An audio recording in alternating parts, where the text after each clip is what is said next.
Y dijo el Señor: Tú eres Pedro, y sobre esta piedra edificaré mi iglesia.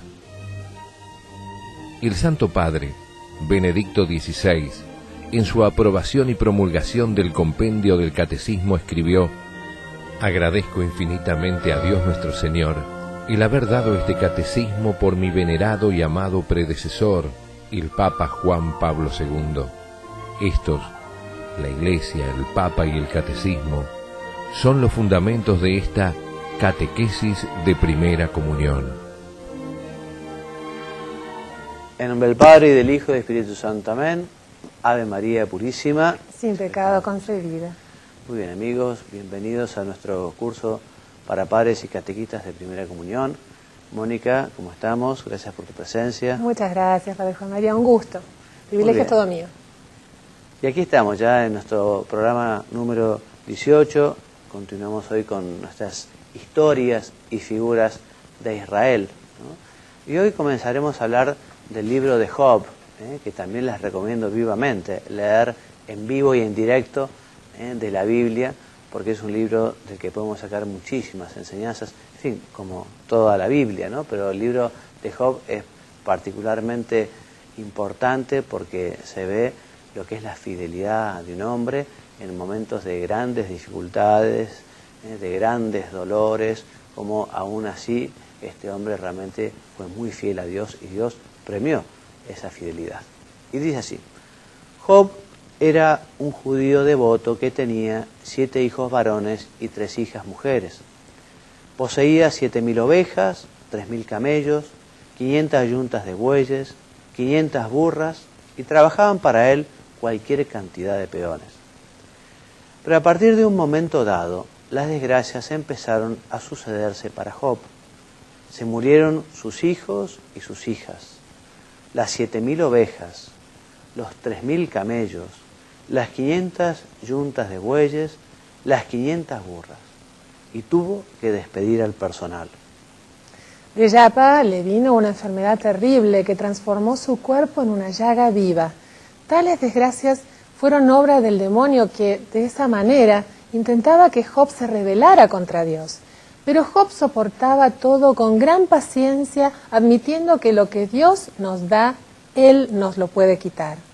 Tenía Job 3 amigos de los más fastidiosos que, al ver cómo estaba, le decían que seguramente sería un pecador para que Dios permitiera que le ocurrieran tantas calamidades.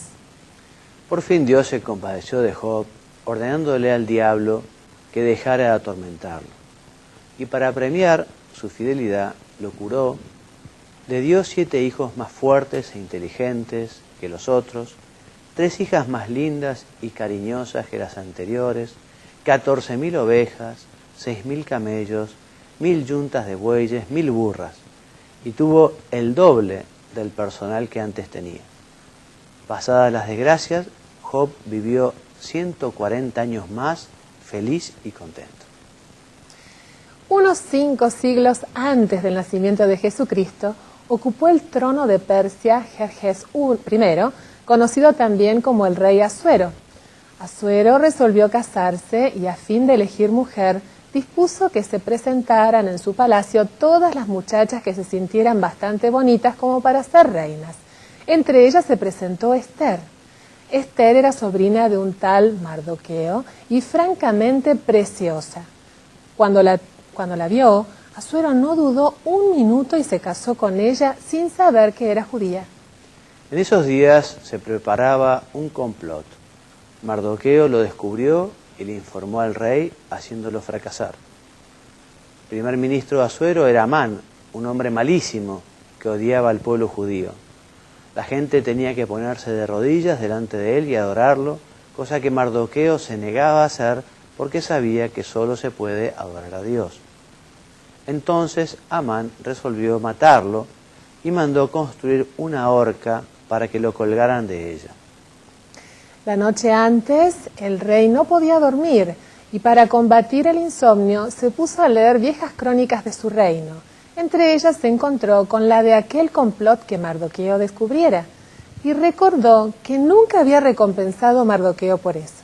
Al día siguiente llamó a Amán y le dijo: ¿cómo habría que recompensar a un hombre que le ha hecho favores al rey? Amán pensó, seguro que ese hombre soy yo, y contestó, hay que prestarle la corona, el manto y el caballo del rey, subirlo al caballo y hacerle dar una vuelta por la ciudad, llevado el animal de la rienda por un príncipe o diputado que vaya gritando. Así se honra al que el rey quiere honrar. Muy bien, aprobó Asuero. Haga eso con Mardoqueo. Amán se puso verde de rabia, pero tuvo que cumplir la orden.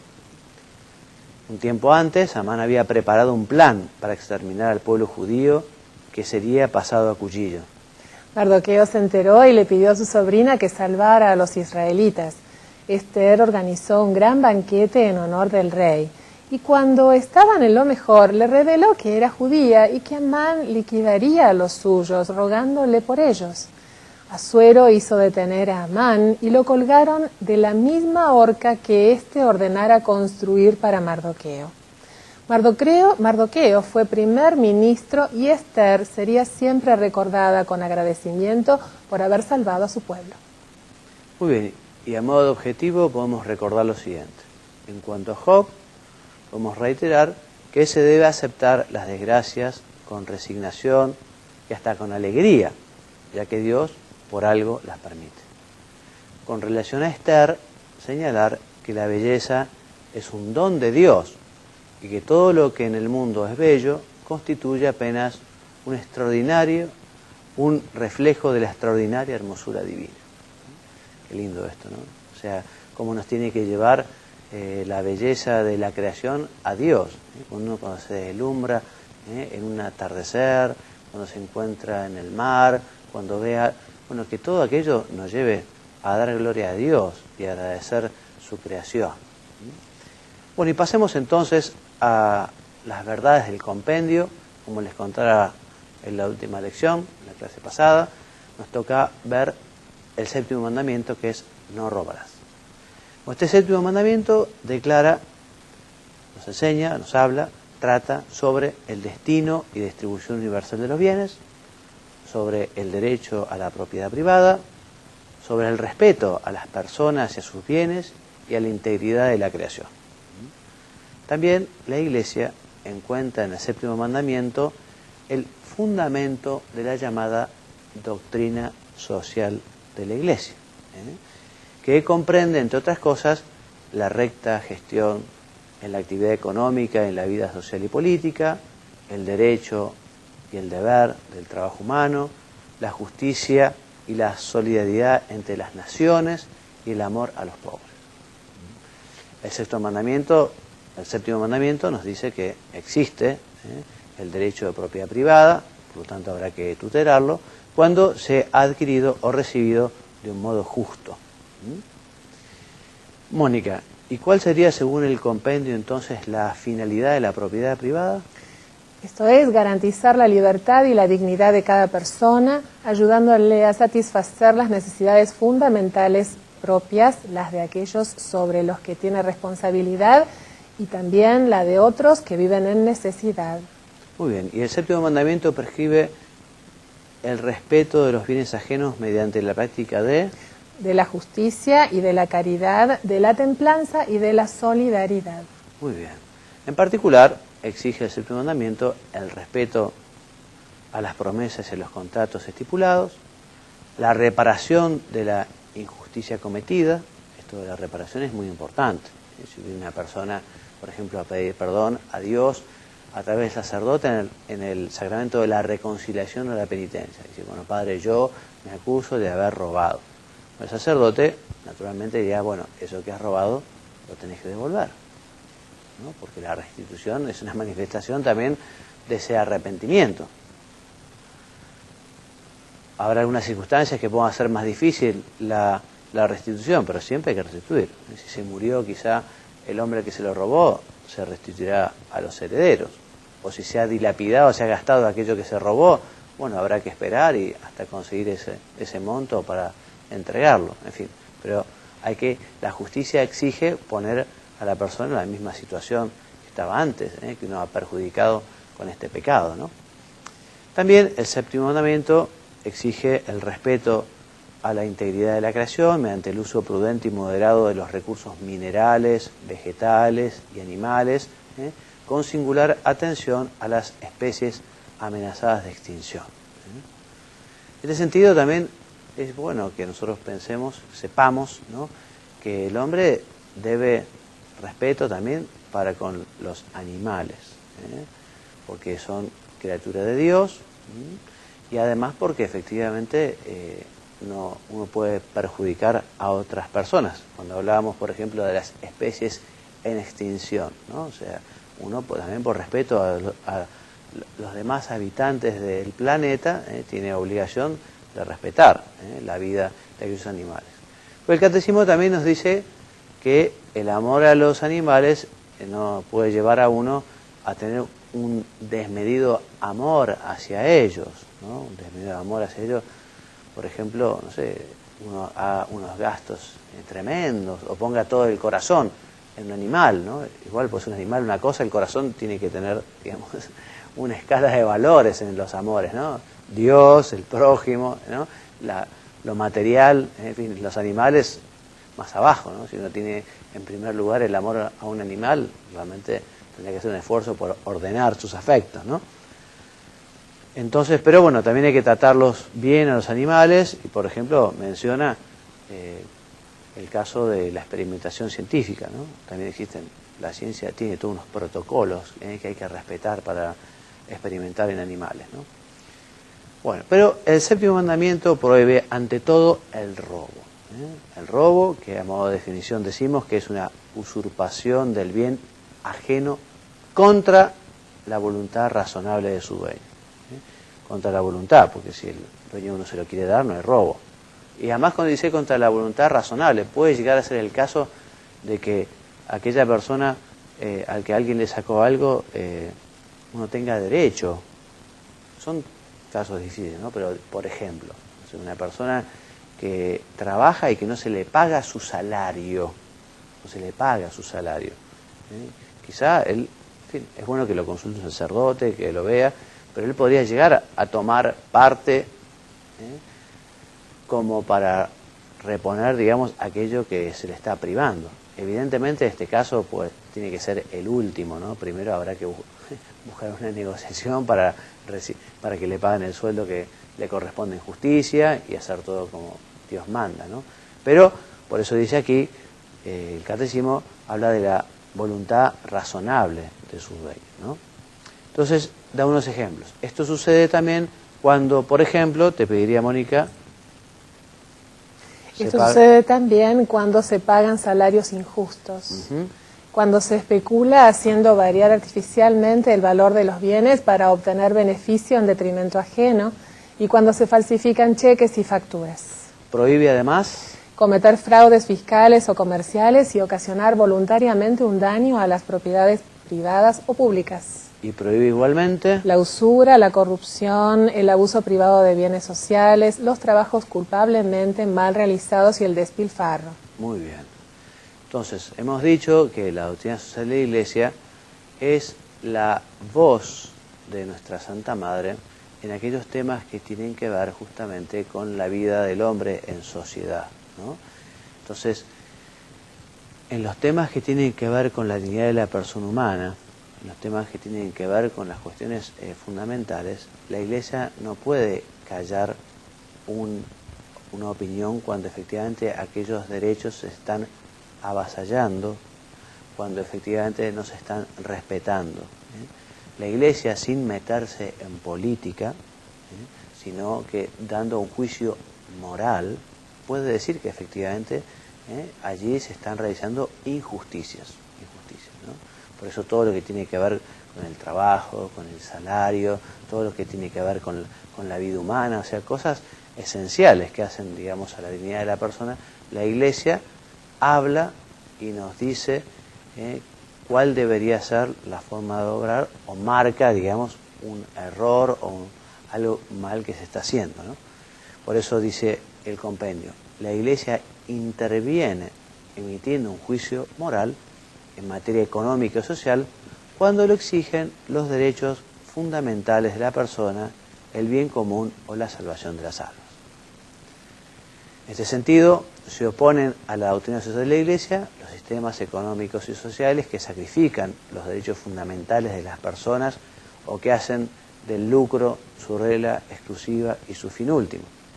Por eso la Iglesia rechazó y rechaza ideologías asociadas en los tiempos modernos al comunismo o a otras formas ateas y totalitarias de socialismo. Pero como vemos también la Iglesia nos dice que puede ser también un pecador hábil y una verdadera injusticia lo que se refiere al capitalismo, quizá en contraposición con lo que entendemos por socialismo y comunismo, ¿no? Mónica. Rechaza también en la práctica del capitalismo el individualismo y la primacía absoluta de las leyes del mercado sobre el trabajo humano. Para el hombre el trabajo es un deber y un derecho mediante el cual colabora con Dios Creador. Trabajando con empeño y competencia, la persona actualiza las capacidades inscritas en su naturaleza, exalta los dones del Creador y los talentos recibidos, procura su sustento y el de su familia y sirve a la comunidad humana. Muy bien, y este derecho y este deber del trabajo también puede ser para el hombre un modo de santificar su vida, puede ser su camino al cielo. Por eso el compendio dice: con la gracia de Dios, el trabajo puede ser un medio de santificación y de colaboración con Cristo para la salvación de los demás. El acceso a un trabajo seguro y honesto debe estar abierto a todos sin discriminación injusta. Por eso, Mónica, compete al Estado procurar la seguridad sobre las garantías de las libertades individuales y de la propiedad, además de un sistema monetario estable y de unos servicios públicos eficientes, vigilar y encauzar el ejercicio de los derechos humanos en el sector económico. Muy bien. Y esto del trabajo, tienen que hacerlo todos bien, por amor a Dios, por amor a la patria, tanto quienes se dedican a dirigir las empresas, quienes tienen la responsabilidad económica y ecológica de sus operaciones, que no solo se detendrán en la cuestión del lucro, de las ganancias, y también los trabajadores tienen que cumplir con su trabajo en conciencia, con competencia y dedicación, tratando de resolver los eventuales conflictos mediante el diálogo. Pero puede llegar a ser alguna vez razonable el recurso a la huelga no violenta. Es enormemente legítimo cuando se presenta como un instrumento necesario en vistas a unas mejoras proporcionadas y teniendo en cuenta el bien común. Y en el plano internacional también existe el deber de solidaridad, también existe la obligación de los más grandes a ayudar a los más chicos.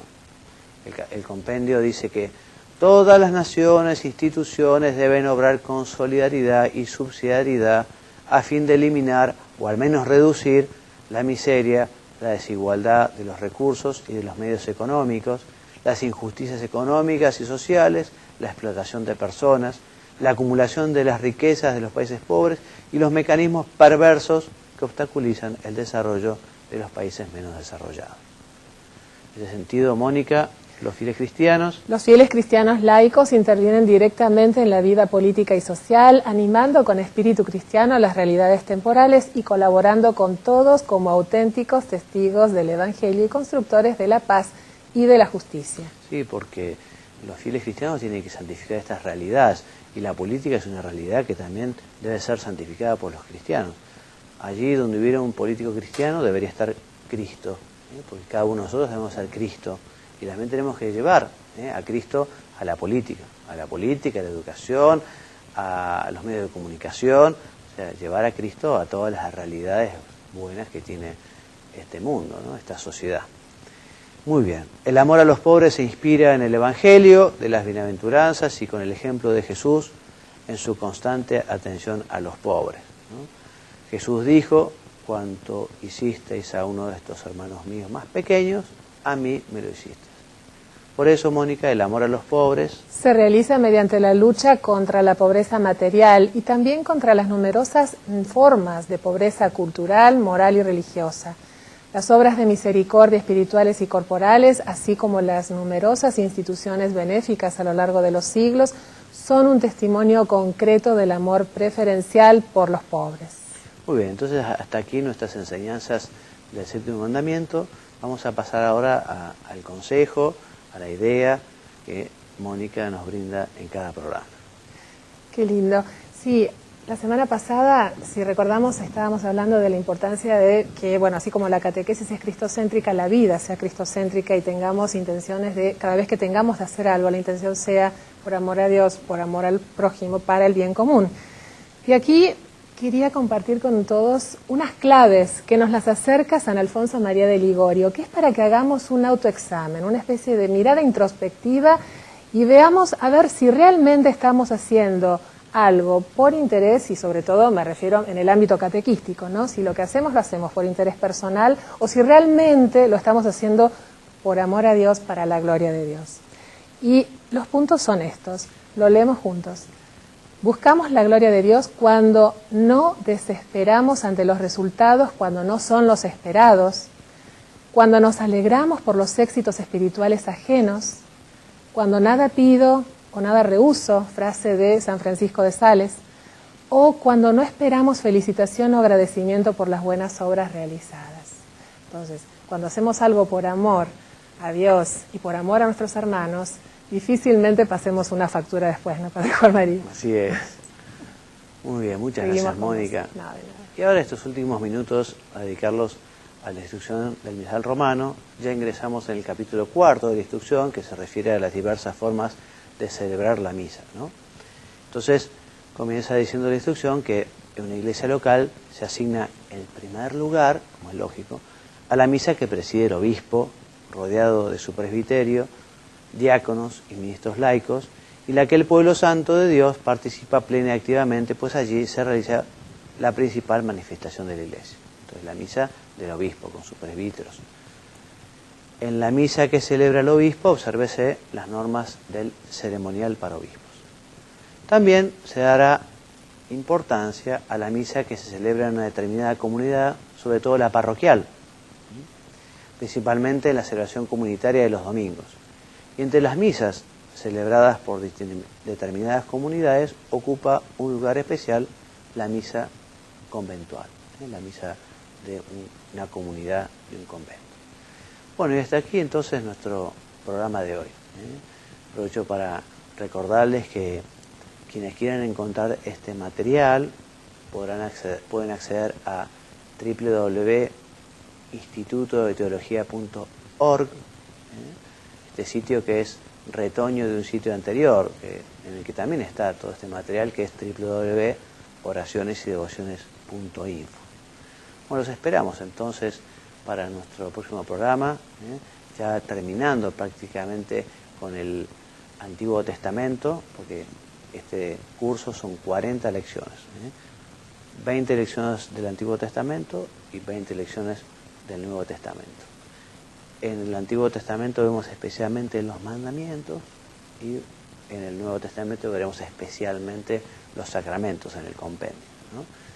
Bueno, y me despido de ustedes invitándolos a que nos escuchen en nuestra próxima lección o que busquen en estos sitios el material o el video, que esperemos poder ponerlo pronto a su disposición.